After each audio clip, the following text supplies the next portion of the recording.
distingués invités, chers camarades, tous en vos titres et qualités, bonsoir. Bonsoir. Une fois de plus, bonsoir.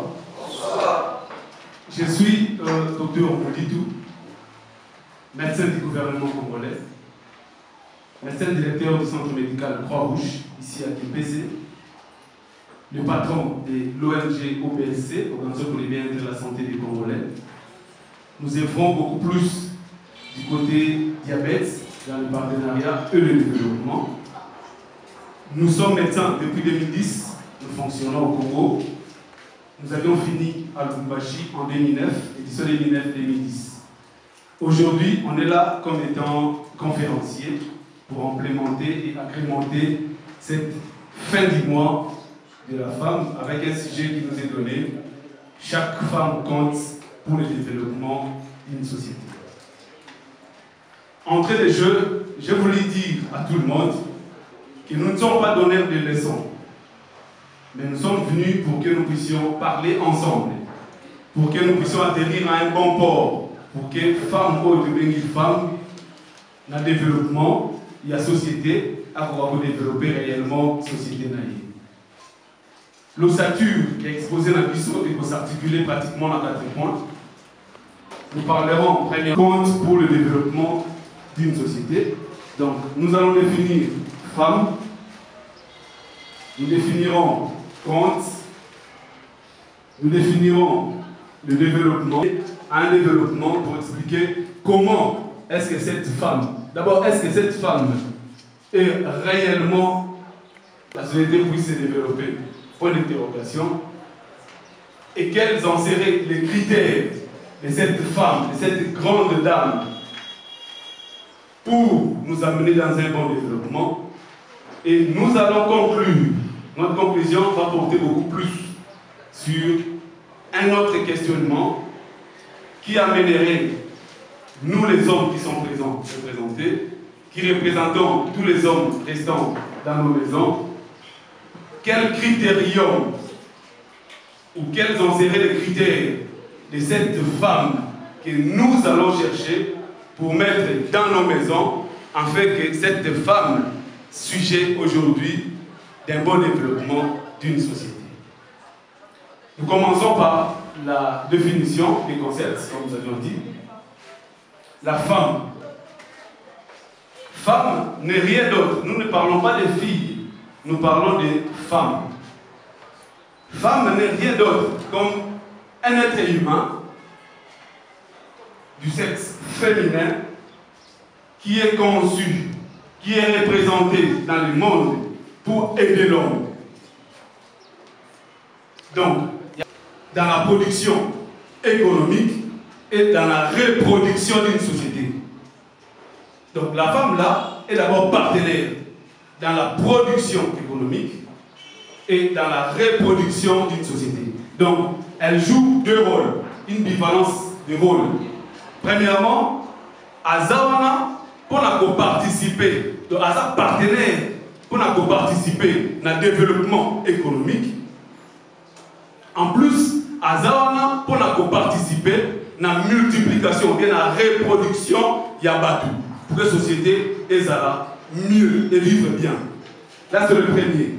Le second, on s'est dit,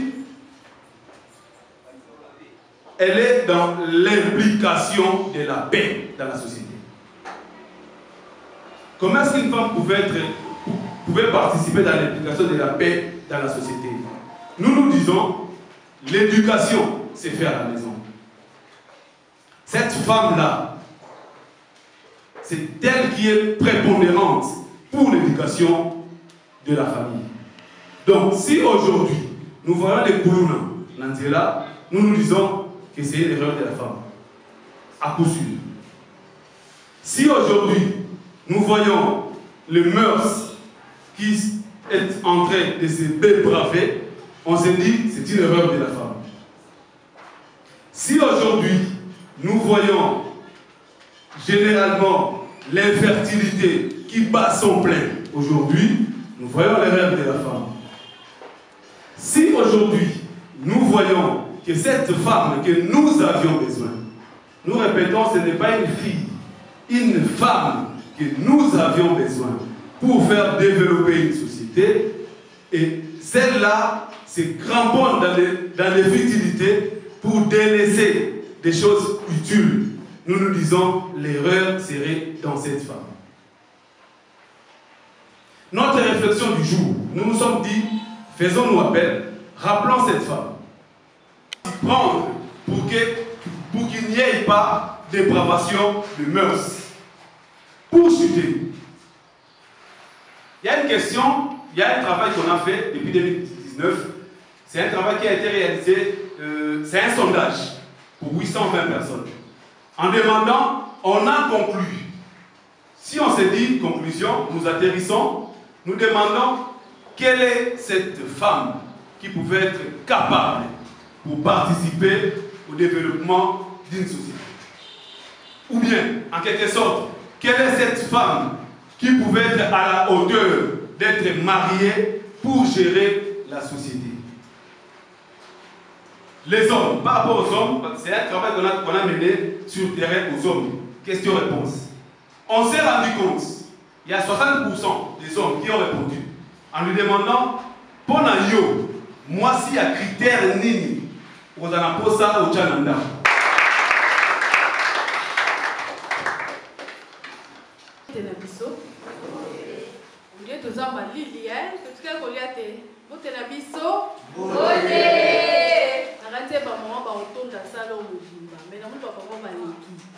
Alors, la clôture, il y a moins de la femme.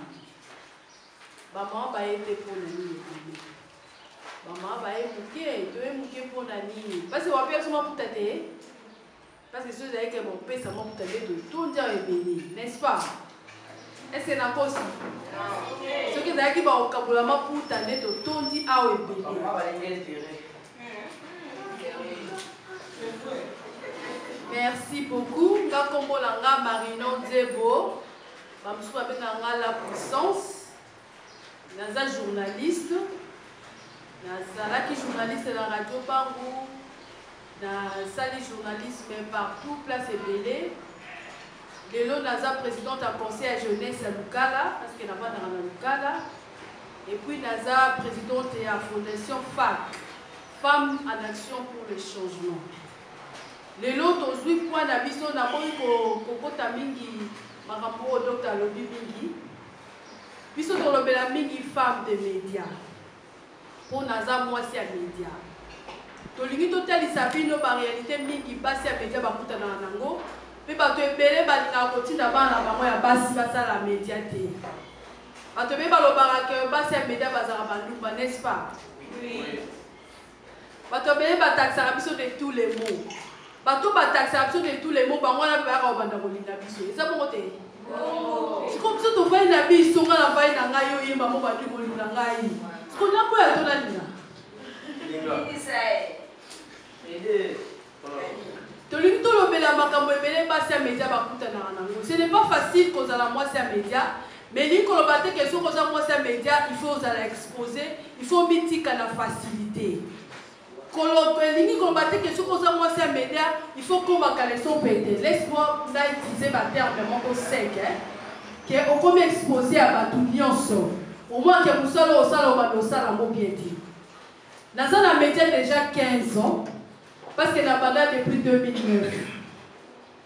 Dans le média, Nazala qui est le docteur Lobito et Awate tout le paquet toza supérieur que Bino. Parce que ça n'a pas tout le monde va dire à l'équipe sur le maïe. Ça pour moi, Tolinka to kabo l'expérience, ya makambu oyo biso to yebi moi mukie emzo kosunga moko na biso a se retrouver de l'Orwana. Parce que toujours dinga to longo la maman, les loko ali ko lobaka moi de la femme et ça moi de panne. Et ça pour moi mois de mars est-ce que ça mois de panne? Le 8 mars est-ce que ça mois de panne? Parce que si moi mon bimba pour réfléchir mais to commission au moins ya ba panne to que ko se retrouver na ba bar. Tolingi to changer maman moko azawa a comprendre le temps wa kobima que azali sous maman azala ki lobité. Moi changement est côte à quatre na ye. Ninga docteur le azala ki sondage. Balobi moi s'il faut mutu esala. Ça veut dire que moi s'il faut azala na mayele kitoko kate kitoko ye na troisième position. Et la troisième position, mais Maïe le nom au Sénat qui au comme appelé maman Moro, donc on a partagé ma idée dans ma façon CP là, n'est-ce pas? Tous ont partagé quelques expériences, qu'on va être des pistes, tous ça plus supérieur que Binoté. Mais au moins l'expérience, ça va quand on écoute ni nango, et on te limite à s'échanger, ma jeune fille va s'ébeler, tout se comprendre que moi si Aza on a des pas se laisser aller kaka. Tant on a banane à radio bangu, nazaki moi si kanga moko. Parce que pas si babana ko kwa na bango média. Ba paré belé so écouter na bango et biso kete. Moi moi ça média té. Parce que pas si à média ba exposé, ba consacrer. Et là on va parler ba consacrer. Parce que tu as exposé. Au fait, nous avons fait l'émission, tout le monde a dit qu'on va faire de machine. Na souka nango akolunga lukayo. Tant qu'on lunga lukayo, beaucoup de là, on a aleki on a soyé. Ce que vous avez oui. N'est-ce pas qu'on malade à mon nom? Il y a aussi que moi si on veut se retrouver par exemple à Mibali, il faut compter l'esprit à Mibali. Lutte d'Abisso, il y a les hauts de lutter contre la droit de la femme. Et ça, c'est que moi, si elle a soutenu par mon bali. Donc, ma lutte dans mon biso, mon côté. Donc, elle a bien parité. Au combien de temps elle va le parité? Parité, ma zone, elle a la parité. Parité, tout ça, c'est que la misala. Dans le parti politique, parce que la politicien, est-ce que rôle de biso est Zakawala? Donc, le but est supérieur. Ça veut dire que aide. Tant que mon la qui pongi, ça passe qui dans ma solo à mettre la qui moisi. Moisi à sa supérieure. Donc on met la vidéo du solo mon con. Tato notre monde a ébaki. Azaki est mon retour Azaki sur Azaki Milangwa. Azon a non sans soulier donc avant Azaki va 23 heures. Maintenant on va là qui a combattu la moisi. Tout le monde a qui changement. Et puis que moisi apporte un plus dans la société. Moi ça apporte un plus dans le foyer. Au moins, on va la zaki moi côté, on va pas tomber dans le bal malade. Puis ça doit pas aide. Est-ce que aide? Avoir qu'on soit muto à sa makasi. Avoir qu'on soit muto à l'emba, muto à sa faible. Des aides avoir qu'on soit. Pourquoi ton miti kaka? Comment on a le droit d'oser l'autre côté? Alors que toi l'importance du baby, chaque femme compte. Pour le développement qui pèse, et je sais que la moi si moi quoi qui pèse à tellement. Je sais que la moi si moi comme elle est le rôle de sa leader dans quand il y a l'association à Bisso, tout est mis à Bassi, tout expliquer Bassi que aux hommes moi c'est autant de la cave pour te pour tâter. Aux hommes moi si t'es cas on va conserver à Batou. Aux hommes on peut y peut conserver, n'est-ce pas? Moi si moi quoi soit conscience.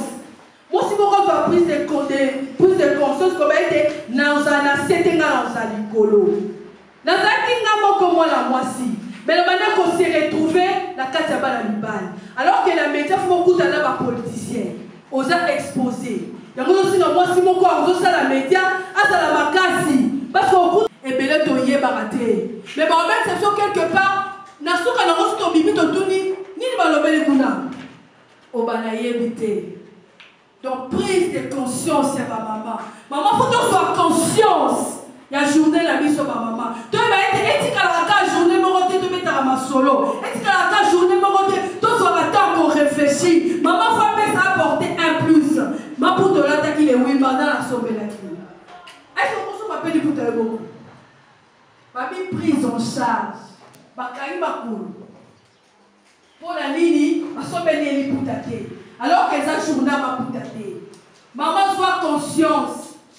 Pour la journée, pour la mois, la vie sur le mois de mars. Deuxième point, c'est que la maman a l'ongla kobanga. Ma maman, après l'étude, on comprend que ma maman va la parité à Misala. Tout le monde a constaté ça. Donc, moi, si la libale articali inférieur, mais mon bal articali chef. Merci beaucoup.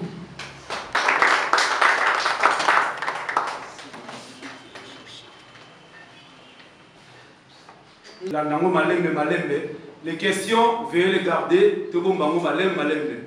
Bomba question na chaque intervenant pour que poser à vous na quand troisième intervenant soit aussi ça. Bombi à vous. Après au retour na, on s'adresser na mutu. Après tu répondre. Merci. Bote lisusu. Bote. Na benga mina kombo ya Maman Florence Loubadi. Maman Florence Aza, avocate na Baro au Congo central. Aza présidente et à partie autre vision du Congo dans le territoire à Songololo. Aza présidente et à Fondation Florence Lubadi na Songololo. Merci beaucoup pour répondre à l'invitation pour la conférence et à clôture et à moi du droit de la femme. Docteur Alobaki, Maman Marina P. Alobinga, Pénarokeli, complété. En fait, quand on parle du mois du droit de la femme, parce que basi moko ba telemaka, basi moko ba boyaka, basi moko ba dénonçaka. Alors dans la dénonciation, il s'est fait que en 1977, Bisobasi tokomaka émancipé, ba boyaka discrimination.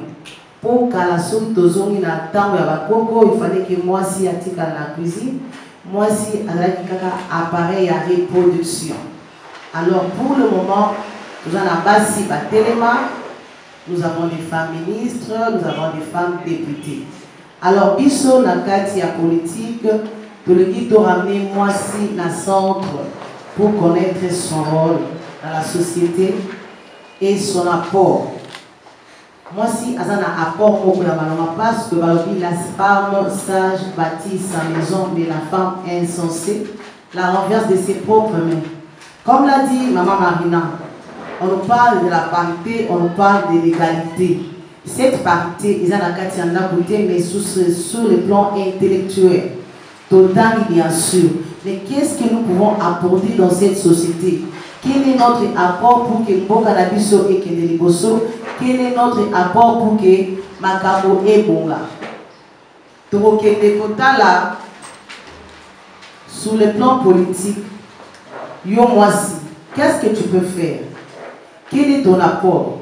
Autant que bien sûr, la femme doit avoir une décision. Parce que nous savons, là où il y a plusieurs hommes, la femme a un mot. Et lorsqu'une femme s'est mise debout, lorsqu'elle se décide, il y a toujours une chose qui se produit. Mais lorsqu'une femme s'est tenue debout, elle a dit avec moi, je peux faire ceci. Elle a fait des propositions et tout le monde a un changement. Pourquoi? Parce que moi, c'est autonome. Autonomie. Moi, si Azawana, en tant que porteuse de la vie, à concevoir, 9 mois après, à Pessi Bomoui. Pour nous, les femmes de Kimpesi, pour nous, les femmes de Songololo, tous à la base, Oya modèle, tous à la femme modèle. Ma femme, il s'est passé une femme, à l'état de Kimpesi, à l'état de Songololo, et apporte à la positif. Parce que si la femme ne peut pas communiquer la vie, la femme ne peut pas transmettre des banibani bazalakate. Et tant que maman ou une femme porteuse, à côté pour supporter 9 mois durant, et tant que après 6 mois na bomboyi, tout a changé et tout peut changer. Avec les femmes de Songolo, tous à la makasi, tout élément, tout simba na maboko, tout qui est na bisika ou la décision des autres. Nous ne pouvons pas nous dire, ngai nazana sima, moi je ne peux pas faire quelque chose, mais moi je sais que là où c'est prendre les grandes décisions. Et lorsqu'une femme peut se tenir pour faire quelque chose, je ne pense pas que les femmes peuvent dire non. Tout à l'heure, moi si à sa maman, moi si né à Bombaka, moi si né à Protejaka, tout dit qu'à la Kokabolaka, tout dit qu'à la de part et d'autres, tout dit qu'à c'est sous-estimé, tout élément, toute la décision, tout oser parce que qui ne risque rien n'a rien. Mais quand une femme se tient debout, quand elle dit que je peux faire quelque chose, et si elle tient à ça, je pense qu'il y a toujours une réponse positive. Il y a toujours une réussite parce qu'elle est déterminée. Pour la vie sur la station, tous sont déterminés. Tous sont assimatés. Tous se sous-estimés. Il faut toujours oser. Il faut toujours oser parce que tout le monde a une chose. Donc, il y a la femme députée. Avec notre chef de l'État, il prend la parité. Total, bien sûr, comme l'a dit le docteur, on parle de l'égalité. Oui, la femme est supérieure parce que dans mon Zambé, Adam, on va se Zambé avec la femme Adam a évité. Les Zambé qui ont coupé ça, secret, moi, ça dit que ça pour que le développement est quota. Zambé a fait ça, c'est pour dire là où l'homme a osé, n'a pas pu réussir avec la femme, tout marche bien et tout avance. Pour nous les femmes de Songololo, tout le monde la Kobanga, tout bannir la crainte, tout élément, tout simba na maboko pour que le territoire na biso et que de liboso. Tout simba na maboko pour qu'aujourd'hui on puisse parler qu'à Songololo il y a une femme qui est ministre, il y a une femme qui est députée, il y a une femme qui est saisie parce que cette femme a osé et elle dit ngai na bokoka, ngai na talaki. Même si toi tu n'as pas pu passer par les bancs de l'école, chef de l'État n'a biso a prôné sur la gratuité. Tout le monde n'a biso na classe parce que éduquer une femme, c'est éduquer toute une nation. Moi, je ne peux pas négliger les lots, mais l'obé au kuna, à cause de la moto yatina na territoire à Songololo, à cause de la moto yatina na mboga na biso RDC. Tout élément, tout oser, tout créer, tout se limiter, tout se sous-estimer, tout que des parce que lobby kuna, tout à la base c'est un millénaire. Lobby kuna, tout à des grandes femmes. Tout à l'heure, il y a une femme, Bazara, gouverneur à Congo central. Elle a fait la politique. On a aussi la politique. Et pour faire la politique, comme l'a dit notre journaliste Marina, on n'a pas dit parce qu'il faut faire la politique, il faut se laisser faire. Pour la fonction solo pour pas nommer ministre, mais pour les cas où ils sont à l'élection, il faut qu'on passe dans ma non.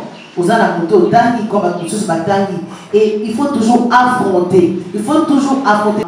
Tobongisa Congo na biso, tobongisa territoire na biso Songololo, tobongisa Kimpese o ya biso parce qu'à Kimpese il y a de grandes femmes, il y a de grandes femmes, il y a de grandes dames, ceux qui perdent le ringa na bongisa territoire na biso, to sangani, to simba na maboko, parce que tokolonga pe tokobenga na moninga, tokobenga na monguna na biso na kata territoire, totika ko imaima, totika ko swana, tozala bomoko, tolingana. Tout ça pour que tout le monde territoire na biso, j'ai dit et je vous remercie.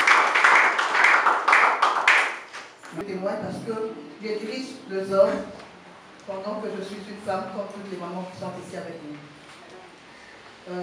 Maman, question à Naïka.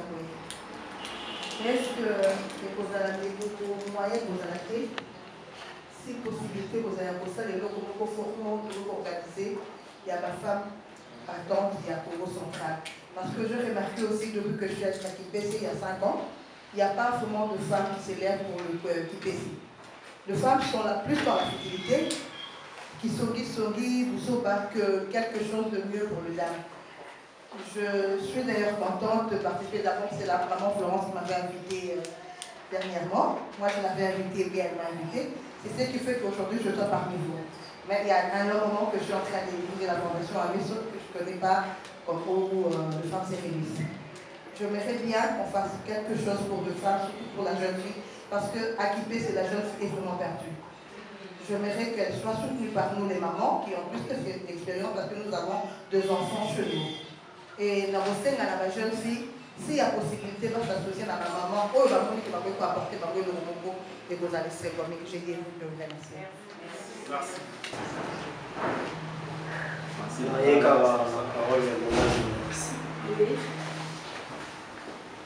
Biso so tolandi bien, il fallait pas tout ça. Public est d'abord mais tout le monde y passe pas. Mais là, il faut la rôle babou. Bino wa mama pe, les a conseillé mon fils c'est ça. Bon, voilà, nous sommes bon, là, ok, dans ces gens-là, sur la ligne, peut-être dans ma qualité, la sagesse, accompagner le boulot. Pour la conférence, ils ont monté. Il fallait dans la conférence, mon en public. Les gens qui ont la vie. Le temps, la maman, ils ont place. Ils ont mis mais ce qui est aux amalams, qui est un jeu pour progresser, qui est peut-être dans le Singapour, la centre, il y a ma casse pour la base. Parce qu'il a les bases par souffle. Ils ont la base sur le massacre à Botami, les monsieur Yozo qui le tantôt papa la Botaki, au Tangaki, au Monaki, par conséquence, le Fontaki. Mais là, la place où nous sommes affrontés facilité. Peut-être attendre. Alors, ceux qui ont aussi peut-être ils appellent l'autre, ils appellent les coloniaux. Pour la moindre quand ils fallait ça va plus vite. Peut-être depuis ce temps la réunion, nous sommes à Zomona, tout ça, nous sommes à Monité. Mais c'est vrai, il y a bien mon mère, il y a bien mon mère. Et vu que moi, je vais habiter tout le monde. Mais la moi, quand ils sont à Monité, ce qui est au Kenya du Bosso, c'est que c'est un centre à casser. Pour que Basio, Bazapeke, Bakola, Nabo, Bakolité, Bazoa, moi, va intégrer une association dans la conférence. Pour ça, le bigat tout ce qui a. Nous avons les leçons avec des maps en là. Soit avec dans le temps de la personne, nous avons pas souvent souffrir. Peut-être avoir la bonne tamie. Ça, mais non. Tu es là, tu vas aller comme ça. Pour l'anglais. Pour l'anglais. Au moins, il y a des journalistes. Au Kogi Koluba, Batubaye, au Soluba, tout le monde a la fondation Moussousou, tout le monde a la député Moussou Balbaka, Boye, autour de Ba, ce va bien avec Makuta. Mais les Menga n'a pas bien été, n'a pas maïté, n'a pas eu aucun nid, pour s'intéresser bien. Mais peut-être, Bossuna, Bassango et les Kaawati. Et les Kapé n'a pas de sujet qui est oui, la tribune, tu bien si Bassigno, ce qui fait ce mouvement, Bamona, Bayoka, Oyo, et Singé de Bayula. Parce que en étant vanné, ça n'a pas son soin, tu ça. Ah, quel a eu un agama comme un pélica passé. Il fallait appeler ça histoire pour Bazou de Bela Awa. Si moi, souvent, on a idée ni pas comment. Alors, il y a mis Balis. Quand il y a un maman journaliste, aux autres pas bien. Mais quand il y a un appel bien, les monsieur nous va l'appeler papa. Tu es un appel à un sujet. Quand il y a un aux mais à plus c'est conseil, nous sommes vraiment dans le mais là, monsieur peut vous allons. Tantôt, il y a un la journaliste. Maman, j'aimerais seulement savoir ce qu'ils doivent faire une femme pour qu'elle puisse être racontée dans la société. Je crois que c'est si simple que ça. Donc sa question, oui, alingi ayeba, nini moi c'est vrai que ça doit la raconter dans la société. Question. Une suggestion. On nous a parlé de la jeune fille, de femmes en fait, de médias, c'est le moment journaliste que vous avez dit. En fait, les filles ou soit les femmes sont vraiment exposées pour les médias et tout. Alors, moi, en tout cas, j'ai tout compris. On sait qu'il y a à dire, mais je pense que je peux rajouter quelque chose. À part le média, il y a aussi hôtesse de l'air, il y a aussi réceptionniste et tout.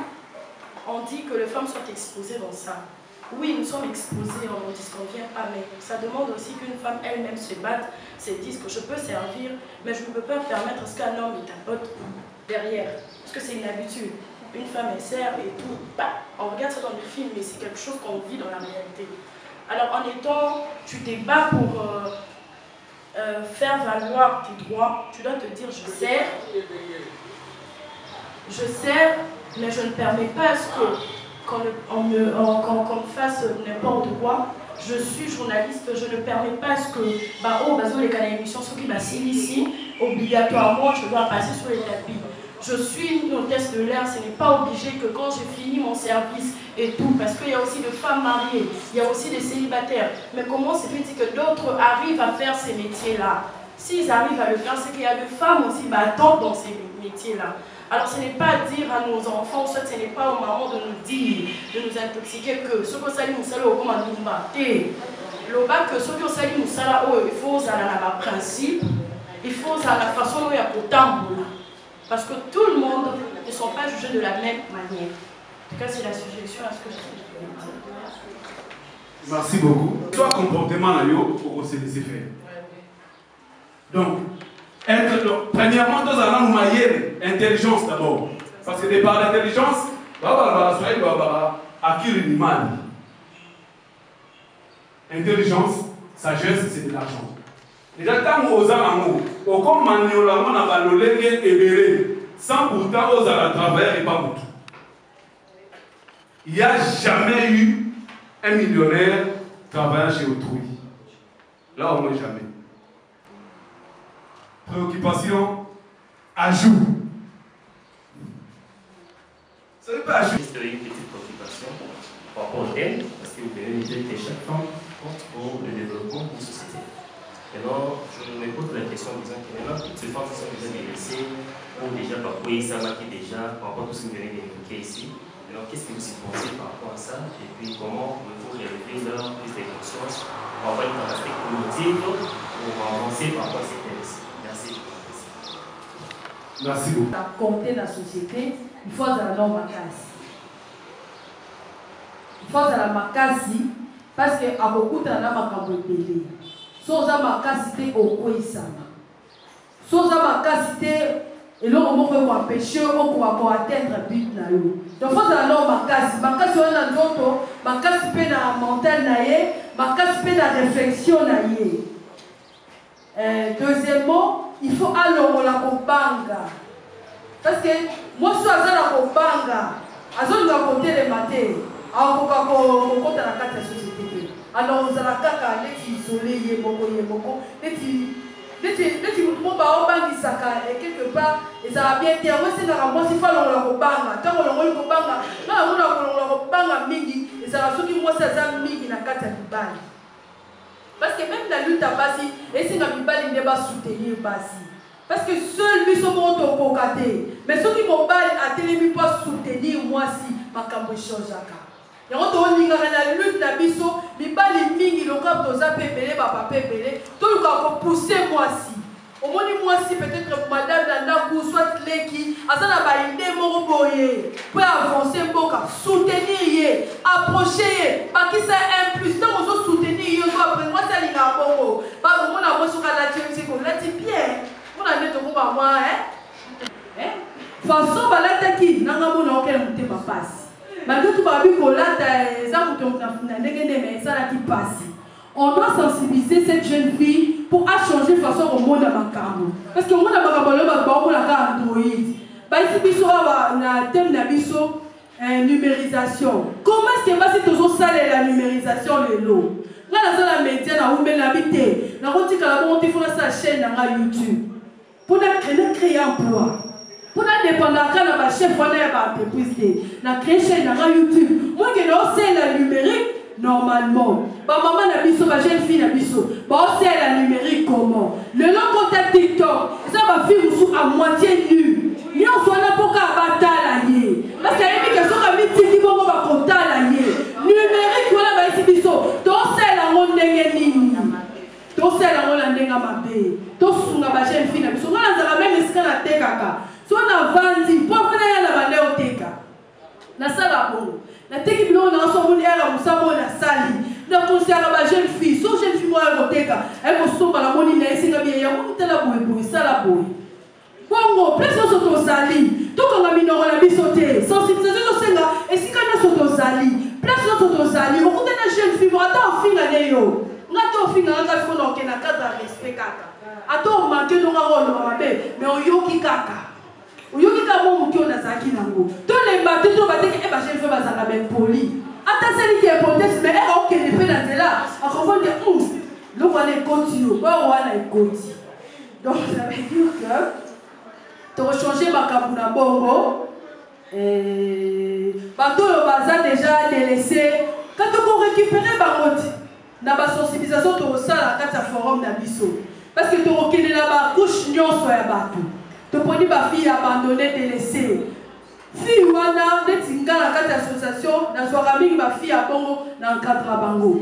Tellement la vie esthétique, na la Bango mon qui on a la yebi. Zomo la roso c'est la maman, toi et maman Mickey wana. Toi c'est la carte tout comme j'ai l'honneur, tout ça tu vas français il a été. Yo moko créer parce que tant total rapide à l'université, les tinga na IEC, batangi sanga pena créer emploi. Ça veut dire que na roti kalaka atteindre ça la gelonnaire. Na ko créer un emploi na super pas tout bazo sala. Bon on des impliqués ba emploi na ba na net bazate les tout le monde sala ali. On a ça pour bongo. Na sa formation ba ça ba kwanga. On ko ça kwanga on nous sommes quelque chose. Tant on béné l'association bongo. Après l'association, après qu'on ça va on va bien gagner, on cabine les logos, après on peut se conseil. Parce que si on cabine les logos, on peut se conseil. koyoka mabiete. Faut créer au moment où peut se conseil et on peut se conseiller le quoi dans un maboko. On sortit que conseil et quota et simba. Merci beaucoup. Mais bah beaucoup m'a abattu. Quand même bien oublié en tout cas merci beaucoup de la présence de Bino. Et ça nous fait déjà bien ma casse, ça montre qu'il y a la considération. Et déjà pour la Mokolalelo, je veux remercier d'abord les PD, donc la maman Nabiso Baza Awa na papa Nabiso. Comment na bango Awa, les bango Awa, Baza pena batan na bango, Baza pena makamu na bango PD. Mais ils ont voulu quand même soutenir l'émission La Voix des Femmes. Oyo mingi ezalaka tolobelaka makambo ya bamama. Ce qui idée à l'émission, peut-être que l'idée l'émission l'émission est la voix des femmes, ils ont la maman pour montrer les mamans, vous voyez, c'est quoi la parité, veiller la femme, ils ont déjà des dans cette émission. Il y a même plusieurs mamans, les émissions, je cite déjà maman, mamie qui dit que je dis aussi merci, la présence de la bien Makassi.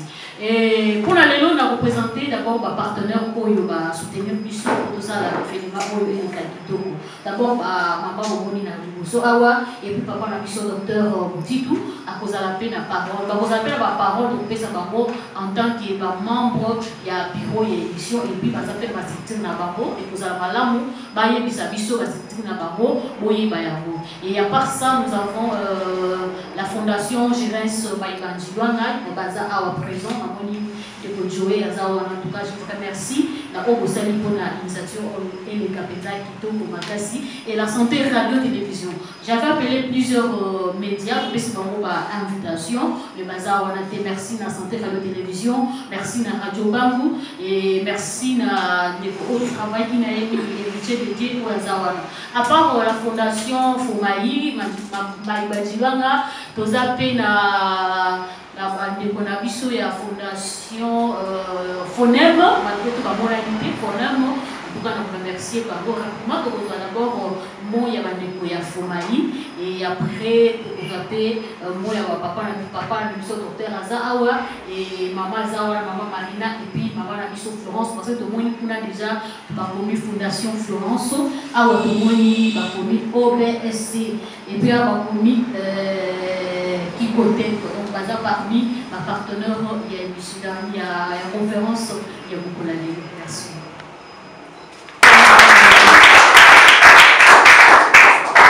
Bonsoir à tous. Bonsoir. Merci, Dimanche. Le président n'est pas présent avec nous suite à un jubilé de Salah. Il est ici, à Fiorano Batadi. Alors, je viens juste pour vous présenter. Strictement, ceux qui n'ont pas expliqué à présent, il faut ce temps. Parce que, désolé, il y a des solutions pas minces. C'était prévu et c'est à 17h. Bon, on avance déjà bientôt 18h. En faisant la occupation de Fomaï, ils ont ONG ou les ici. Donc, à la prochaine occasion, je crois, pour les gars, et ça m'a obligé de faire. Même, merci. Il faut que il faut assister. Merci.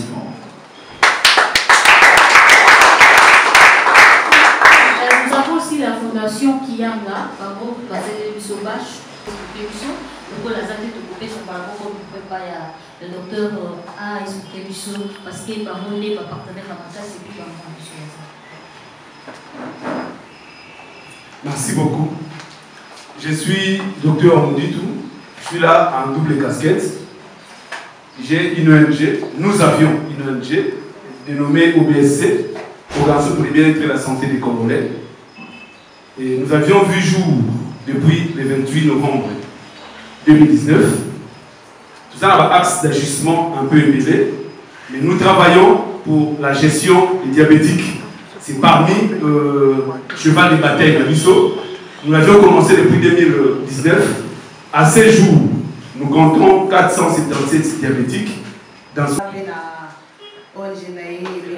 la Fondation Florence Koubadi et Botamaka depuis le 20 mai 2018.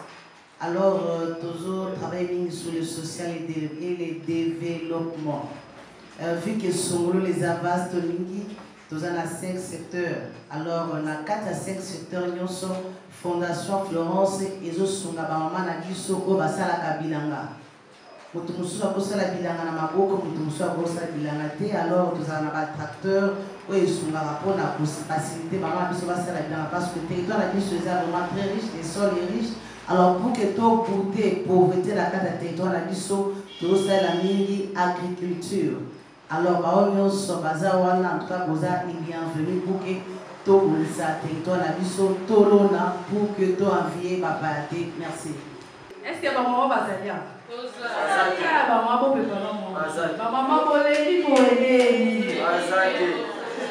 Na kombo la nga Marinon de Bofila, Zala. Comme ça, on a la puissance. Naza journaliste, déjà 15 ans. De l'eau, Naza la chaîne à YouTube, Marinon Debo TV. Si vous avez dit Marinon Debo TV, on a vu sur la YouTube. En plus, Naza présidente, il y a conseil à jeunesse, il y a Lukala. Vice-présidente, il y a conseil à jeunesse, il y a Banjamou. Conseil à jeunesse, et sa structure, il y a ministère, il y a jeunesse. Oui, il y a association à jeunes. Il y a un conseil pour encadrer jeunesse. Il y a le Naza et la fac, comme en action pour les changements et la fondation. Nangaï. Là, on a essayé de sortir officialité. Parce que jusque-là, le document, ils ont parti à Kinshasa, on a vu en côté. Il m'a dit qu'il allait passer la souka. Donc, nous avons besoin d'encadrer jeunes filles, nous avons encadrer ma maman, nous avons attention à la mission. Nous avons la maman, et belé à Songolo, le pont à Yakami, Songolo, le belé, à Songolo, le Kala, pour la vanne à Lukala. Pour ma camarade Mingi, na sala la Songolo. Nous sommes que aujourd'hui, ma tambour, ma papa, ma maman, ma pessimiste. Ceux qui me tournent dans ce cause-là, vous avez vu vous avez vu maman Marina, vous avez vu maman Florence, vous avez vu la banque, vous avez contact la banque, la suite, avec la préoccupation sur ce cause-là. Merci à tout le monde, merci à maman Nabiso, et à Fondation ou à Messo, en tout cas maman Mami, merci à la présence de merci à la présence de maman Mami Keti, merci à la présence de votre union, son papa Nabiso Hypothèque, merci à la bino. Alors, vous avez Pasteur Alain. Pasteur Alain, ce cas d'Ali, pour clôturer prière, parce que nous combinons.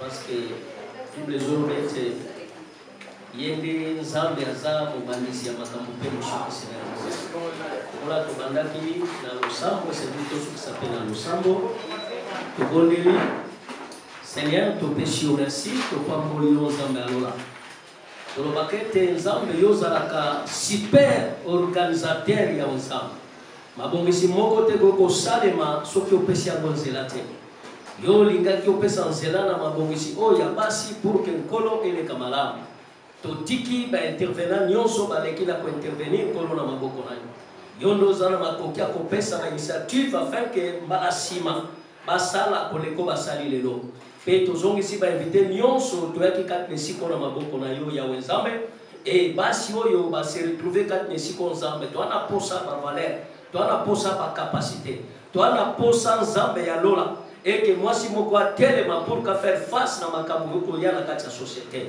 pesa intelligence pesa connaissance nzamba lola pesa ba valeur pour que basi oyo bazala basi ya malonga bazala basi oyo bakotelema nzamba lola pe société kokontela bango totelemeli nyonso ememaka basi na makambo bozoba pour que nkolo bazalisama na bavaleur esengeli na bango te na kombo na yo yesu masiya nzambe mpe totiki nzamba lola mama Belange oyo kopesa likaniso na maboko na yo tika makoki pesa male pour que parasima sala koleko asali lelo totiki kozonga na biso na maboko na yo nzambe toliaki tomelaki nkolo ezalaki na organisation mpe na mabongisi na yo tala tozozonga batela banzela tokokende batana mituka na bamoto nzambe to épargne badanger baaccident ezala mosika na biso kino tokokoma na bademere na biso na kombo na yo yesu oyo azali mokonzi mpe mobikisi na biso nde tobondeli tolobi merci Seigneur Jésus-Christ. Merci Seigneur Jésus-Christ. C'était très bien dans l'ensemble et on a commencé à 14h, on vient d'atterrir maintenant à 17h il s'est fait qu'une idée nous est venue. Nous nous sommes dit, la manière à laquelle que les femmes terminent leur mois, ce n'était pas si bonne. Nous nous sommes dit de faire un effort, de rappeler cette femme qu'elle est réellement utile pour le bon développement de notre société. C'est pour cela que nous avions réalisé cette conférence et jusqu'à un bon port, j'ose croire que les dames qui étaient là ont pu bénéficier de quelque chose pour mieux développer cette communauté. Nous nous sommes dit qu'il y a plusieurs valeurs qui incarnent la femme, que la femme devrait avoir par rapport à notre société. D'abord, premièrement, la valeur spirituelle, la femme doit connaître Dieu réellement. Et la femme doit comprendre réellement qu'elle est là pour gérer la famille, pour le bon développement de la famille. La femme doit comprendre bien qu'elle est là pour aider son homme. Son homme qui est là, qui pouvait tout faire, sauf avec l'aide de sa femme. Et nous avions aussi épinglé quelques éléments, disant quels seraient les critériums qu'on pouvait avoir pour marier une femme. Parce qu'il y a plusieurs femmes qui confondent. Nous nous sommes dit, en voyant les investigations sur le terrain que nous avions menées, nous avions compris, pour marier une femme, d'abord, elle devrait être intelligente. L'intelligence était un facteur prépondérant qui a pris pratiquement 60%. Des deux, elle devrait avoir une douceur. La douceur a pris pratiquement 20%. Et des trois, elle devrait être belle. La beauté n'était qu'à la troisième position. Et quatrièmement, elle devrait être indépendante. Donc, quand les femmes se battent pour devenir une femme battante, la femme doit comprendre que cette femme battante-là n'occupe que la quatrième place pour se marier. Quand la femme se bat pour être très jolie, on devrait l'expliquer à cette femme. Cette beauté-là n'occupe que la troisième place pour se marier. Donc, nous avions rappelé et interpellé nos femmes, nos jeunes filles qui prétendent être des femmes demain. Pour se marier, 1, il faut être intelligente. 2, il faut avoir une douceur. 3, il faut être belle. Et de 4e, il faut être une femme battante. Et on fait un effort de faire un consensus. C'est-à-dire, on va amasser généralement les fondations et les ONG œuvrant localement. Nous voulons faire une histoire qu'on appelle s'unir pour impacter. Alors, s'unir pour impacter a comme objectif primaire communautarisme budgétaire. Donc, tout celui ou celle qui a son ONG ou qui a une fondation, à la hâte, il pouvait nous contacter pour que nous puissions l'enregistrer et tant soit peu, nous puissions pondre dans notre cité de Songololo, s'unir pour impacter. Merci docteur. C'est moi qui vous remercie. Moi, c'est la politique. En conseil, la reprise maman biso ya Songololo bateli mabiso nyonso parce que bana na biso mingi bazo kobunga banzela parce que bazo te ya mateme na kati ya conférence eleki lelo a organisé par la voix de la femme. Il y avait 3 intervenants et chaque intervenant a eu à s'exprimer na matière ya mouvement komoko. En tout cas, moi, personnellement, j'ai été beaucoup plus unie à l'intervention de maman journaliste Marina, en tout cas, à qui exposait les malams, donc il y a aussi un biso basi à Songolo, tout élément, tout bannir Kobanga, pour que tout créer, tout ça la Songolo la Sika, et pour que tout qui est des la Sika. Le Bénin n'est pas une jeune fille au Bazarake, à Yoki Nembela pour Akindete Yama, mais à Fanny Menanda.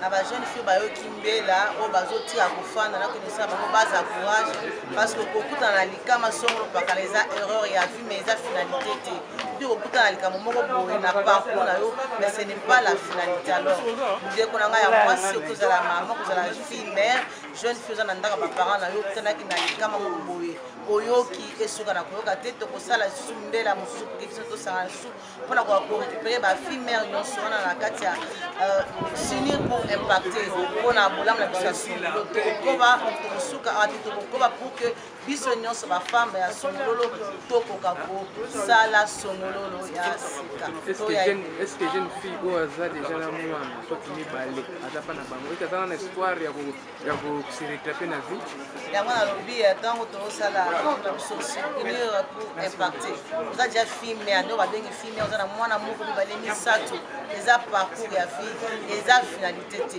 yaka espoir ezali eza qui place parce que au côté na likambo wana osuki pe esili wana non il y a toujours un lendemain l'aube ezalaka pe kozala na elikia to perdre espoir. Merci. qui vive le mois de la femme, qui vive la le dernier jour du mois de la femme.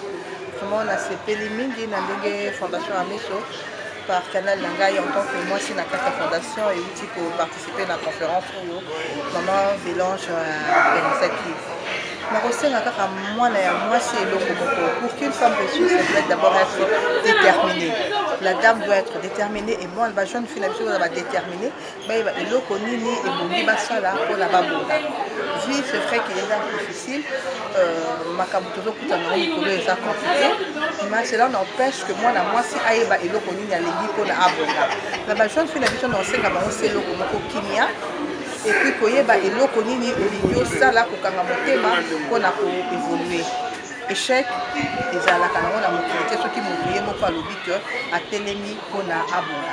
Notre de la fondation et le développement de Congo central précisément le territoire de Songolo. Il y a plusieurs activités que nous organisons. Au moment on partage de programme. Pour le mois de la femme, on a dû organiser une journée de la femme à Louis Bars avec la maman présidente de la fondation.